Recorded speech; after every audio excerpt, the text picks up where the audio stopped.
We acknowledge the original owners of the land on which we podcast, whose stories were told for thousands of years. Today, we are recording in Meanjin. We pay our respects to elders past and present who may be listening. Sovereignty was never ceded. A quick note before we get started that there may be some swearing in today's podcast. If you don't like swearing or usually listen with children in the car, you have been warned.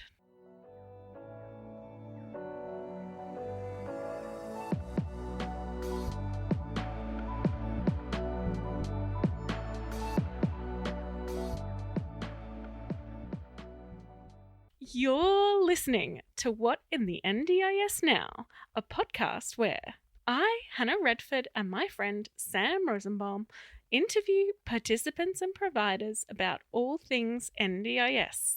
Hello, we're back. Hey, Hannah, how you going? Good. That's good. So today we have the awesome Teina. From Divat. Hi, Teina. Hey guys, how you going? Going well, thanks. Yourself? Yeah, I'm good, thank you. That's good. It's a nice sunny day today. It's beautiful. Great day for recording in aircon. Yes, yes it is. So how did you get into the disability sector? So I got into the disability sector when I was roughly 16, and how I got into it, my older sister, so I have a huge family. There's six children, and my older sister, we went for a holiday to WA, and she said to me, Tian, do you want to earn some money? And I was 16, so I was like, okay, that sounds good. What do I have to do? And she's like, oh, it's working in a SIL home. And I was like, what's that? I don't know what that is. And she's like, I go in and I care for a lady that's got a disability. And I mean, I was 16. I was thinking, oh God, I said to her, can I do that? Like, is that something a 16-year-old can do? And she's like, yeah, you'll be amazing at it. It's, you're very mummy-like, you care. And, growing up in a big family, it's very natural to, we all look after each other. But I was very, very nervous. Yeah, it's a bit of a difference doing it from your family and your own sort of personal circumstances versus doing someone completely new and that you've never met before. Yeah, and just the fear of the unknown, I guess, as well. Not knowing, if I knew now what I've learnt all these years, I probably wouldn't have jumped into it like I did because there were so many things that could have gone wrong, and lack of knowledge that I had around her disability, around transferring, or just around mobility. I went to that shift and it was the best thing I ever did because it was just, I felt, okay, this is what I'm meant to do. There was so much love. There was so much, my heart just felt so content. It was just, and I didn't go back to school. I pretty much left school. I stayed in WA for 12 months because I couldn't get a blue and yellow card in Queensland back then because I was under 18. And in WA, you could do all that. So that's pretty much why I stayed in WA, and I worked for her until I was 18. And then I come back to Rockhampton, and that's where I started working for multi-cap and cerebral palsy. And in that time, I did multiple different things. I ran a mobile support team, which was mainly focused at night, which I thought was really cool. I loved it. It was such a different concept. We did half an hour to 2 hour intervals, and we would go into participants' home. We'd help them with showering or we'd help them with taking their meds, but gave them that opportunity to stay at home longer. And this was way before NDIS started. So this was really quite an exciting concept because I remember as a kid, I lived probably about 4 houses down from a huge institution. And back then, obviously, I didn't know what it was, but it was like huge fences with like the tiny peephole that would open up and close, and they would have a buzzer. So when they got mail, Yep. the mailman would buzz, someone would come to the fence, grab their packages, and then, So for me to be able to work with participants to stay in their own home, this was really exciting to us. So you did that and you were hooked on working with people with disabilities, and then you got to Brisbane. What did you do once you got to Brisbane? So once I got to Brisbane, I worked for a small organisation, and it was very, very small in Redlands. They only had 4 participants, but in that time, the lady that owned it, her name was Liz. I will never forget her because there was so much love and compassion that she had for each and every client. And I've always had this dream of starting my own thing. I always wanted a farm with heaps of animals. That's what I wanted to do. So when I met this lady, Liz, she inspired me. She inspired me so much more. And just, like everything was about the clients, everything. Like she would go take them shopping, and she would, it was just so different from such a big organisation. And it was really the turning point for me. And, I did go on to work for the drive because I lived on the north side. So I was driving 45 minutes to get to work. So the drive was killing me. So I did end up leaving Liz and her small organisation, and I started with DSQ. And I really had this huge, like coming from a small country town, we had DSQ, and that was kind of like all the DSQ workers, every other organisation got looked down from them because they were so, well trained. They apparently got Big paid. company mentality. Yeah. Just like, they were so much better than us. We're big, so we're better. Yeah. So when I got offered the job at DSQ, I thought, okay, this is going to be, I felt like I made it in my career. A small country girl. I'd achieved everything that I wanted to achieve. But when I got there, and coming from that small organisation where there was just so much love and compassion and choice, and then going to DSQ, it was just so different. And it really hit home for me that it's not where I wanted to be. Absolutely. I can understand that. You found a passion in particularly working with children. Was that through working at DSQ? No, that wasn't working with DSQ. I had my own little boy, and it was like, because all the other organisations that I worked for, everyone stayed away from children. There was like this almost fear around working with kids. But when I had my own little boy, it was just, I don't know, like there was just this, I want to help children.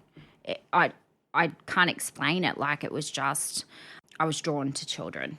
And when I started Divat, that's really where my passion wanted to be, with children with high needs. And I remember going and getting a bed off Marketplace, disability bed, and her daughter had a disability, and she was beautiful, like a beautiful little girl.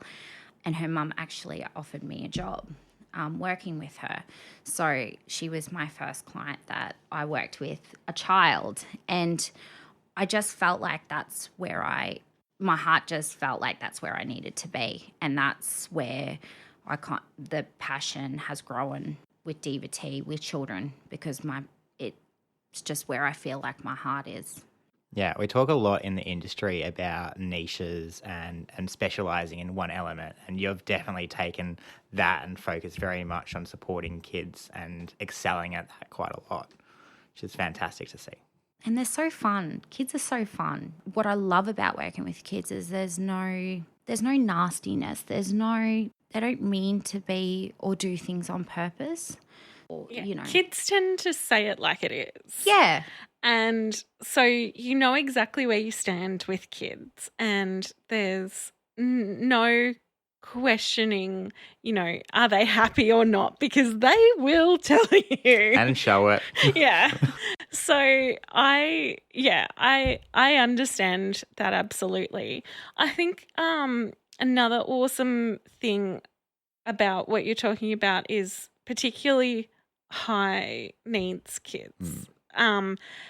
And I think we've talked about previously that you're able to do like peg feeding and transfers, and so do you want to talk about some of and behaviors? Do you want to talk about some of that sort of stuff? Yeah. So coming from DSQ, obviously, many, many years of peg feeding, behaviour management, your catheters, your stomas. That's where my passion is. I love, and not everyone is suited to those high care needs, but I love doing it. And I have a really good, I'm not a nurse, but I have a really good understanding. I've been trained by some of the top nurses. So there's not a lot of medical stuff that I don't understand. I do a lot of our children's that have our peg feeding, catheter care, all that sort of thing. We do have an RN that trains our staff as well, but also they go through a training process with me. And if I don't feel comfortable with them, I stay. Like, there's still clients that I have once a month that come in that I look after. So behaviour is a big thing. With a lot of our children, we do get, autism level 3 that do have the behaviour support plans in place. And I think with me, because I've been in the industry so long and I can explain to staff, have that understanding around the support plan, the behaviour support plan, and what we need to implement. And, I'm really good at looking outside the box, and that's what a lot of our children need with behaviour support plans. We need to think outside the box. So that's something that I'm really good at doing. And it's also about supporting our families too.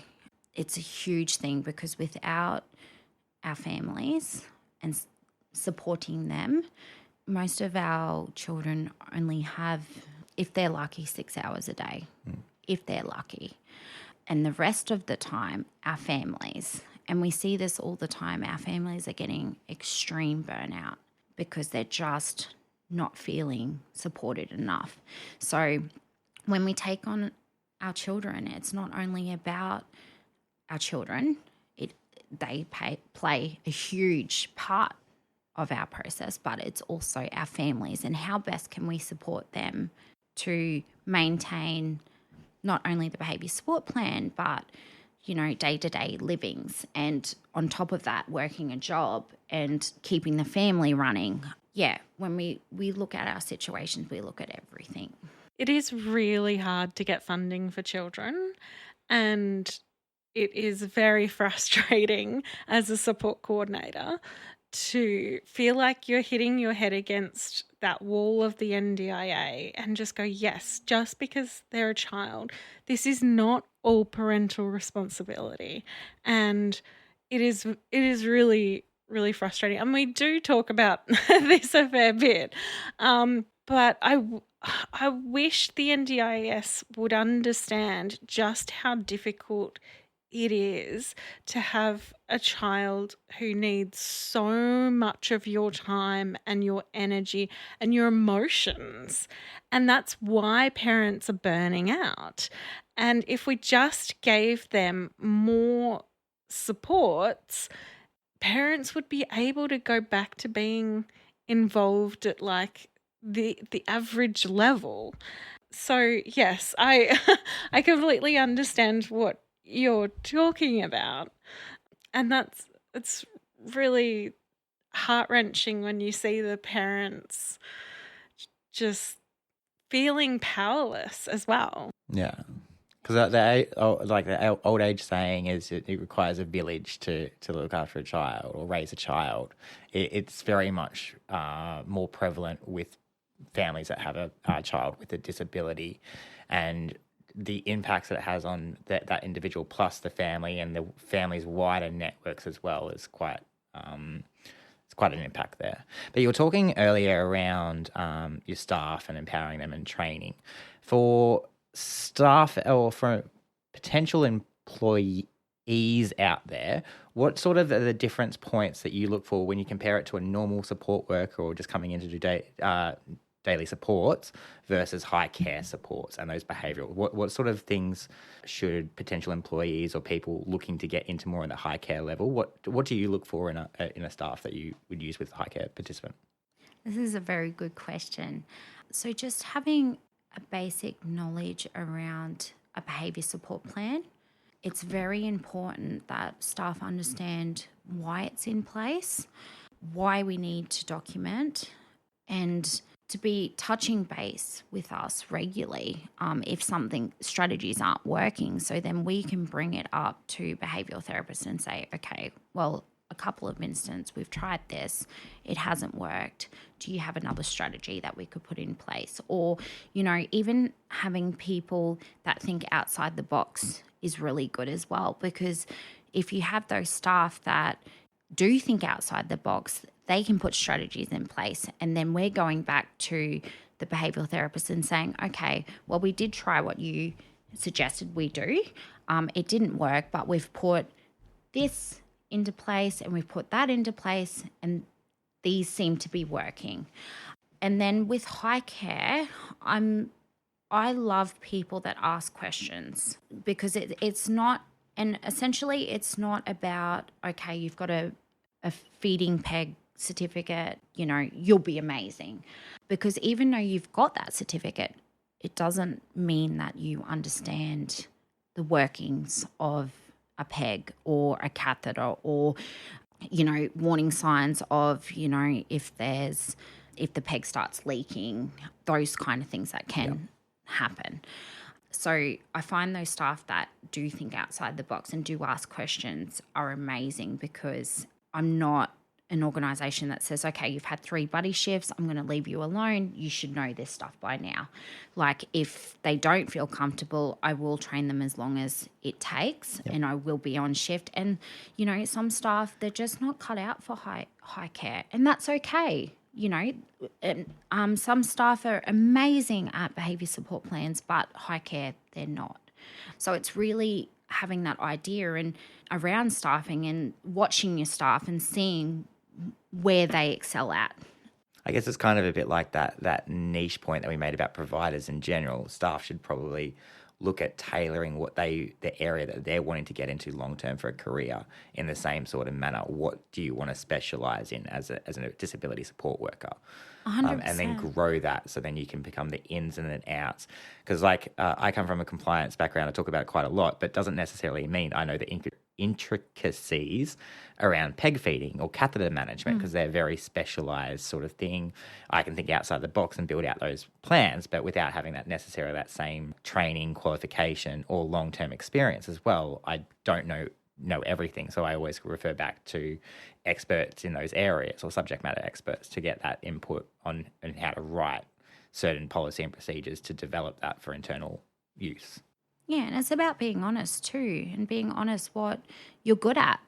And it's not about, belittling anyone or anything like that. It's just being honest about what do you feel comfortable doing. And, I do have staff that say to me, Tian, I really don't want to work with children. It's just not something that I'm interested in.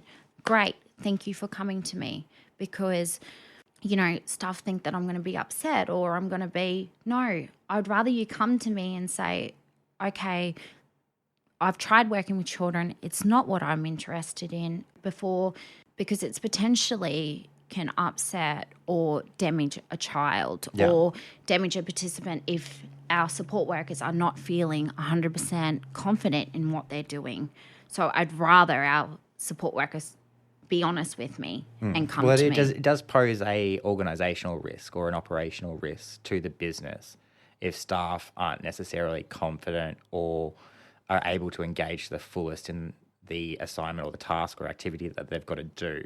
And if they don't feel like they're able to do it, but also at the same time not able to tell anyone, then that poses a really big risk to the vulnerable people that we're caring for in the long term, and can have some, unfortunately, devastating effects that some of us have seen and that have come out from the Royal Commission as well recently.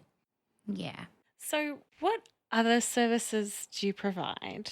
So we do service a couple of different other areas. We do STA and Respite. We have some beautiful homes. And the reason why this works so well with children is because my families were coming to me and they were saying, Tian, I'm so burnt out. I just need a night. Can you help me with a night? And when my families were coming to me, at that stage, we didn't have anything. And then I went back to our operational manager and the girls, my admin team, and I said, we need a home. We need somewhere for our kids to come so our families can have a break.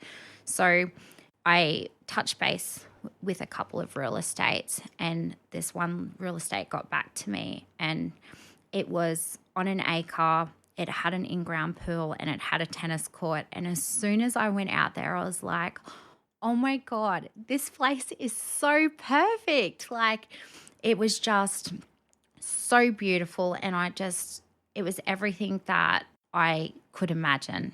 So then I opened up, and I think we opened it up about 6 months ago, and our families have been utilising it. Some of our participants come in once a month. Some of them come in once every 2 months. But it's just that little break for the family and for our participants as well. And they love it. You know, they get in the pool and they've got the tennis courts and they've got, you know, the basketball hoops, and we go out there and but it is a very tailored space. It's not where 50 million people come to stay. It's very tailored to our participants and what their conditions are and how much they can cope with. And it does come into really, we do have some adults that come and stay, and we obviously don't have children and adults come and stay at the same time. And then, you know, we've got participants that can't cope with other participants with them. So, and that's fine. You know, it's about making each and every one of our participants happy and content with where they're coming as well. Not about, you know, okay, we've got such and such, you know, we've got 4 people booked in. They can just all come here and be happy. No, it's more like how can we best suit our participants, and are they going to be happy? Yeah, I really love that philosophy. You've grown over the last couple of years quite stably, and you're coming from when we first met at one of Karen's Connect Fest. You've got acquired that STA, you've got a couple other properties, you're growing your business. Business sustainability and viability is a really big or hot topic around industry, business owners and stuff. How have you found the growth of demands, the stress for staffing supports, and your overall business growth as well, not to sort of jump too quickly, or those sort of the touch points around growing your business but in a sustainable way? Because I think you're managing that sustainability point really, really well. This is extremely important because when I first started, I had this mindset that I want to help everyone and I want to do it as soon as they need me. And I quickly learned that I can't be a superhero to everyone. Yep. And not everyone has the same, you know, philosophy. They don't have the same morals as what I have for my organisation. And that's fine. That's okay. But I also need to be very honest and open with our participants around that. And, you know, there is times where I pull back from things because I'm like, okay, this is too much and I can't I can't give 100% if I've got 50,000 things happening. And my biggest thing for Divat is quality over quantity. Yeah. That is my biggest thing.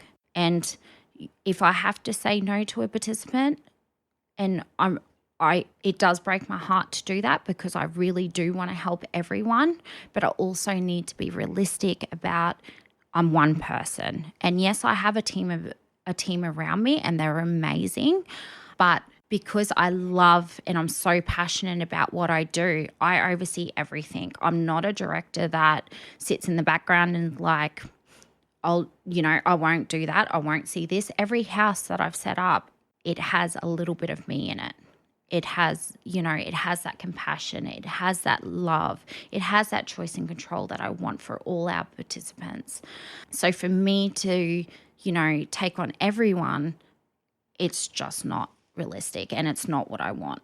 And the moment that I start doing that is when I turn out to be another organisation, a bigger organisation that is just taking everyone on and not suiting their needs. That's awesome. Yeah, I really love it. And it shows that you're walking the talk as well with how you present yourself on social media, how you support stuff, the passion when you're talking now or at Connect Fest or at some of the other networking events. And that's the biggest thing for me too is like, I don't want to sit here and talk bullshit to people. I really don't. Yeah. Like if I'm saying I can do something, I know I can do it. But if I'm taking on everyone that walks in my door and I'm sitting there and telling you that I can do it, I'd be lying to you. And I'm not born that, I wasn't born that way. I'm not going to talk shit to you. I'm not going to promise you the world. And you be like, in 6 months' time, you promised me this, you haven't done that. Yeah. Because then I am like every other organisation. And there, unfortunately, are quite a lot out there that go, yep, we can deliver, but say we can deliver before they actually understand what the deliverables actually are. Yeah. One of the things I loved you shared on social media during Book Week of one of your young participants on STA. Oh, this and was so cute. You'd dressed him up and he's in his wheelchair and, got the biggest smile on his face. I loved that so much. And I loved that you were like, no, it's Book Week. We're dressing you up. It was so good.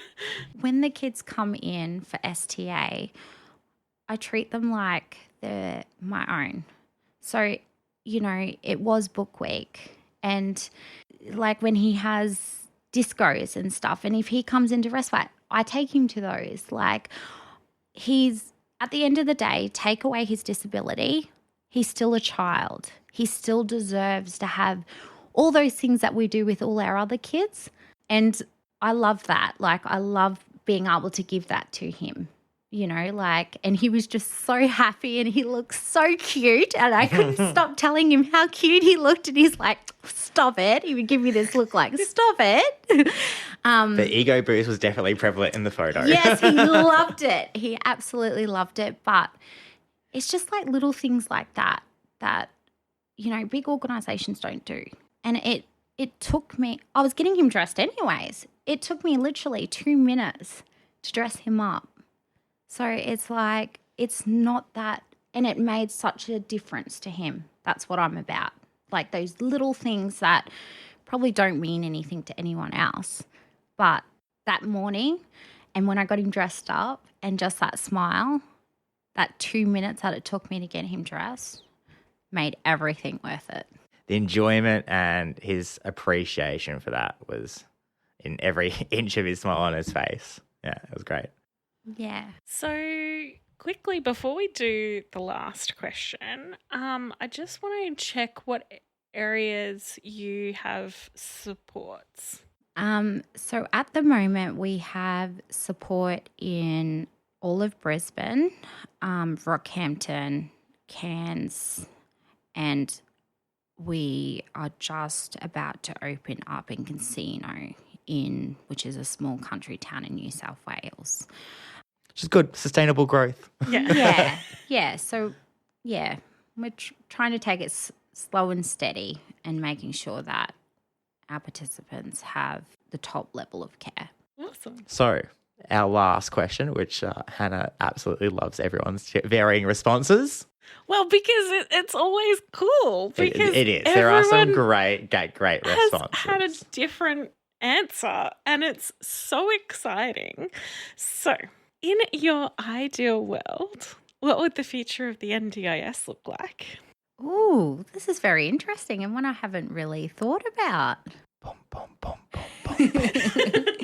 I think the biggest thing that I think NDIS is amazing and it has changed so many of our participants' lives.